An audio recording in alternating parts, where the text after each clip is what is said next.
Welcome to the Tool Review channel. Today we're taking a look at the Knipex 975236 ratcheting crimpers. Now this, like I said, is a ratcheting crimper, and it is for crimping insulated terminals onto a wire.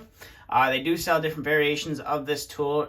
You can crimp, I believe they sell a variation where you can crimp ferrules, non-insulated, and some other crimps as well, but this tool is specifically for insulated terminals.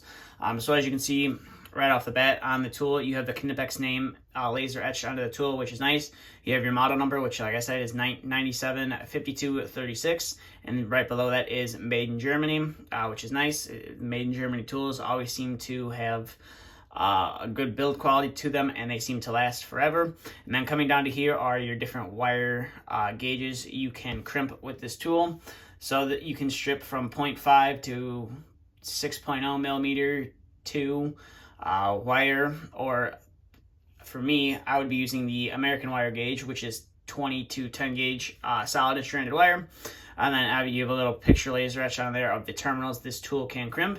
Now this tool, if the jaws do wear out on this tool, you can use these little two Allen screws right here. You unscrew them and the jaws will pop out, and you can put new jaws in just in case they wear out, because over time, eventually, when you keep making a bunch of crimps, you're going to wear the jaws out and they're not going to be able to make as good of a crimp, or they're not going to be able to crimp a terminal onto the wire. So you're going to want to replace those. And then you have the standard Knipex comfort grip handles on the tool. I'm surprised that there's no barcode or the model number stamped onto the tool, which is kind of odd. Majority of Knipex tools have that on there, but it is up here. So that's probably why they decided not to do that. And now to how you operate this tool is it is a ratcheting function. So as you can see, it's closed right now, and to get it to open, you just apply a little pressure, as you can see, to the bottom, and it'll spring open, and it'll also open the jaws as well. And then when you want to crimp down, you just crimp down with your wire and terminal inserted into the jaws, and then you just crimp down until it pops open, and you should be able to pop out your wire and your terminal. So now we're going to bring in some 14 gauge wire, and we are going to put a terminal on there and see how well of a crimp we can do. So we have a 14 gauge stranded wire, and another good thing about this tool is each die is labeled, so you know which die to put the terminal in. So we're obviously using a 14 gauge wire, so it's a blue terminal. So we're going to be using the middle terminal on the tool. So all you have to do is insert the terminal and wire into the middle hole and crimp down. And as you can hear, there's a little bit of a ratcheting function there. And then when you crimp down all the way, the jaws will open up, and your tool, or the crimp, will be done on the wire and the terminal. And as you can see, that's not going to be going anywhere anytime soon. Now, one good feature about this tool is it puts dots. So I believe the red crimp is 1 dot, blue crimp is 2 dots, and then the yellow crimp is 3 dots on the tool, which is nice. This one, they're not really on there. We'll see if we can get a better view of that on the next wire.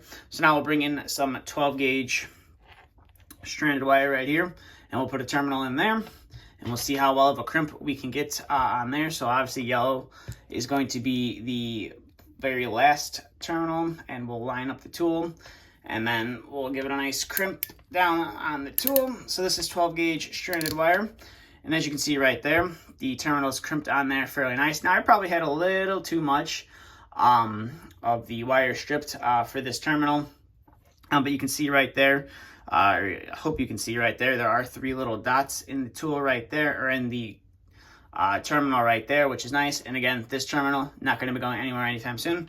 So go ahead and set that off to the side, and we'll bring in our 10 gauge stranded wire, and we'll throw a terminal onto there, and we'll see how well this tool should be able to crimp it.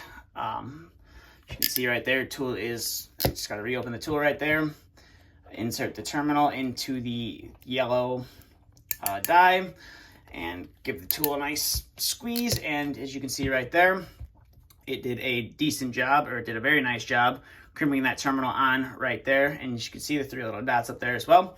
So that was stranded wire. Now you're probably wondering how well it does with some solid wire.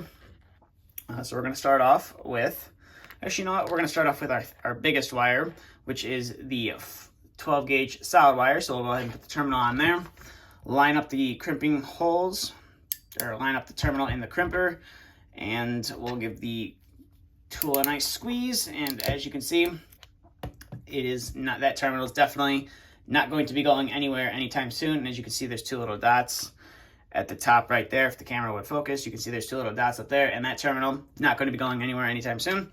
So now we'll bring in some 14 gauge solid wire, put a little terminal on there. So for this one, we're going to be using the red terminal.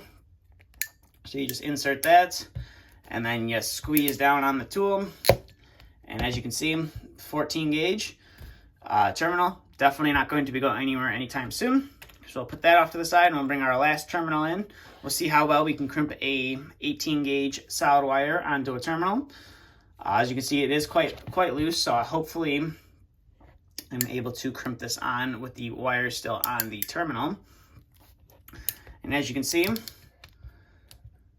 the tool does quite a decent job at crimping this very small 18 gauge wire. Now, I don't really have any 20 gauge wire that we could test out to see how well we can crimp a terminal onto there. But judging by all the crimps we've done, I don't think this tool would have a problem doing that. So that's really about it for the review of this Knipex ratcheting crimper. Now, one thing about this tool, before you go out and buy it, is the price on this tool is definitely not what the you can buy some cheaper versions of this tool is. The price I've seen for this specific Knipex crimper ranges anywhere from $130 all the way up to $150, $160. And that's kind of expensive considering you could buy a cheaper alternative like the Klein crimpers I did, which cost $25, and they do the exact same job. Now, the downside about the Klein version is you can't replace the jaws. Unlike this tool, you can replace the jaws.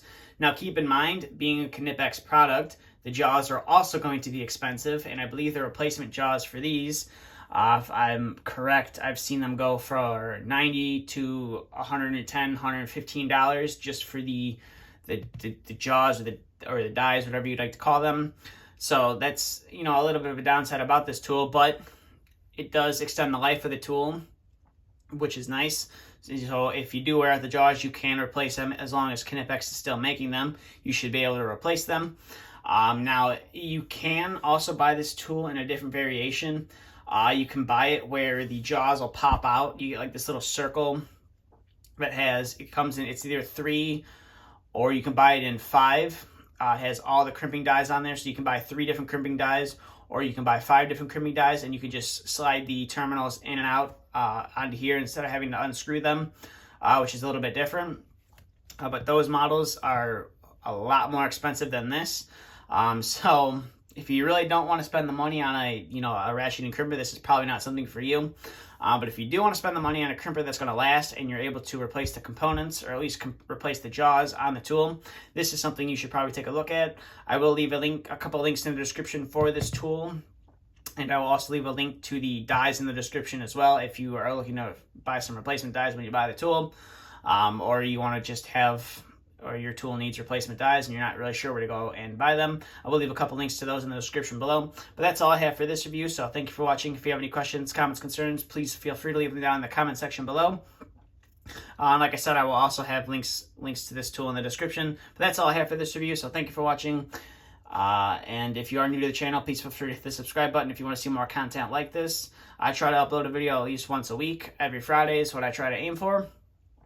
So that's something you can look forward to. And if you did enjoy this review, please consider giving it a thumbs up. It'll help out the channel a lot.